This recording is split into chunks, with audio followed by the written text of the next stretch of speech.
Chapter 39. It was the second week in May in which the three young ladies set out together from Gracechurch Street for the town in Hertfordshire. And, as they drew near the appointed inn where Mr. Bennet's carriage was to meet them, they quickly perceived, in token of the coachman's punctuality, both Kitty and Lydia looking out from a dining-room upstairs.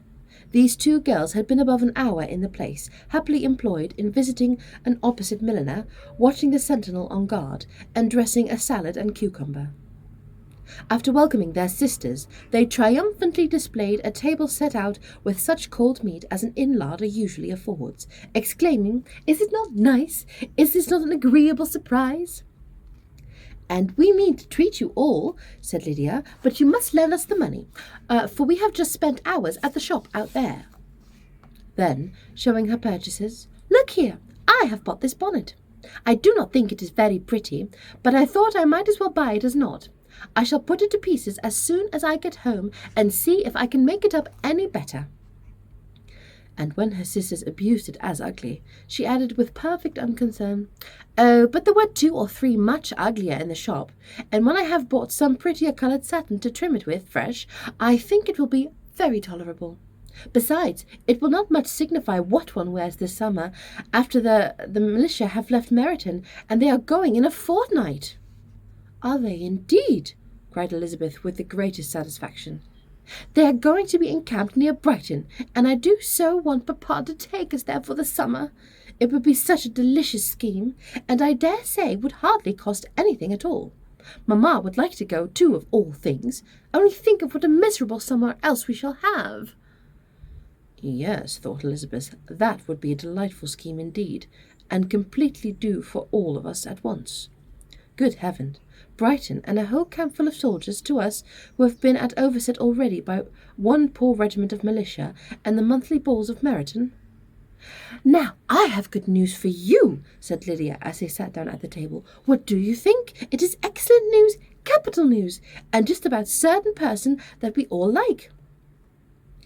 Jane and Elizabeth looked at each other, and the waiter was told that he need not stay. Lydia laughed and said, that is just like your formality and discretion. You thought the waiter must not hear, as if he cared. I dare say he often hears worse things said than I am going to say. But he is an ugly fellow. I am glad he is gone. I never saw such a long chin in my life. Well, but now for my news. It is about dear Wickham. Too good for the waiter, is it not? There is no danger of Mr. Wickham's marrying Mary King. That is for you. She is gone down to her uncle at Liverpool, gone to stay. Wickham is safe." "And Mary King is safe," added Elizabeth, "safe from a connection imprudent as to fortune." "She is a great fool for going away if she liked him." "But I hope there is no strong attachment on either side," said Jane. "I am sure there is not on his. I will answer for it, he never cared 3 straws about her. Who could about such a nasty little freckled thing?" Elizabeth was shocked to think that, however incapable of such coarseness of expression herself, the coarseness of the sentiment was little other than her own breast had formerly harboured and fancied liberal. As soon as she had ate, and the elder ones paid, the carriage was ordered, and after some contrivance, the whole party, with all their boxes, work-bags, and parcels, and the unwelcome addition of Kitty and Lydia's purchases, was settled in. "How nicely we are all crammed in!" cried Lydia. "I am glad I bought my bonnet. It is only for the fun of having another bandbox. Well, now let us be quite comfortable and snug, and talk and laugh all the way home. And in the first place, let us hear what has happened to you all since you went away. Have you seen any pleasant men? Have you had any flirting? I was in great hopes that one of you would have gone to and got a husband before you got back. Jane will be quite an old maid soon, I declare. She is almost 23. My Aunt Phillips wants you to get husbands, so I can think. She says Lizzie had better have taken Mr. Collins, but I do not think there would have been any fun in it. Lord, how I should like to be married before any of you. And then I would have to chaperone you about the balls. Dear me, we had such a good piece of fun the other day at Colonel Foster's.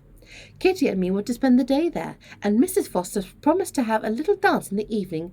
By the by, Mrs. Foster and me are such friends now, and so she asked the two Harringtons to come, but Harriet was ill, and so Pen was forced to come by herself, and then what do you think we did? We dressed up chamberlains in woman's clothes on purpose to pass for a lady. Only think what fun!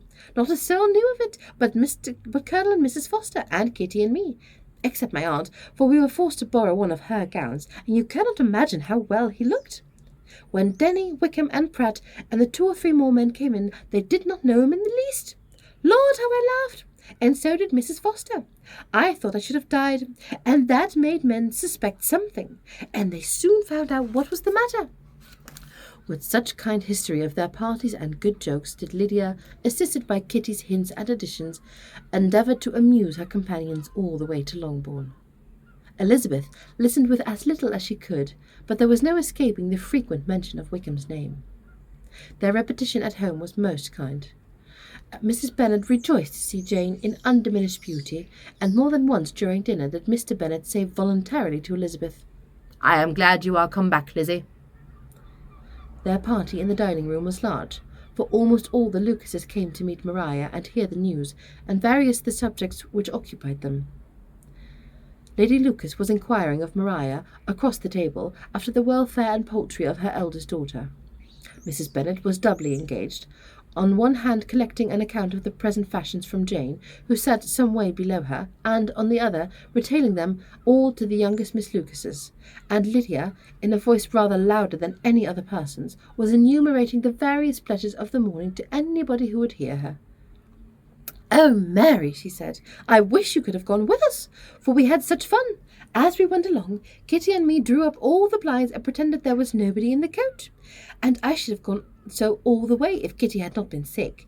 And when we got to George, I do believe we behaved very handsomely, for we treated the other 3 with the nicest cold luncheon in the world. And if you would have gone, we would have treated you too. And then, when we came away, it was such fun. I thought we never have gone into the coach. I was ready to die of laughter. And then we were so merry all the way home. We talked and laughed so loud that anybody might have heard us 10 miles off." To this Mary very gravely replied, "Far be it from me, my dear sister, to depreciate such pleasures. They would doubtless be congenial with the generality of female minds, but I confess they would have no charms for me. I should infinitely prefer a book." But of this answer Lydia heard not a word. She seldom listened to anybody for more than half a minute, and never attended Mary at all. In the afternoon, Lydia was urgent with the rest of the girls to walk to Meryton, and see how everybody went on. But Elizabeth steadily opposed the scheme. It should not be said that the Miss Bennets could not be home half a day before they were in pursuit of the officers. There was another reason, too, for her opposition. She dreaded seeing Wickham again, and was resolved to avoid it as long as possible. The comfort to her of the regiment's approaching removal was indeed beyond expression. In a fortnight they were to go, and once gone, she hoped that there could be nothing more to plague her on this account. She had not been many hours at home before she found that the Brighton scheme, of which Lydia had given them hint in the inn, was under frequent discussion between her parents. Elizabeth saw directly that her father had not the smallest intention of yielding, but his answers were at the time so vague and so equivocal that her mother, though often disheartened, had never yet despaired of succeeding at last.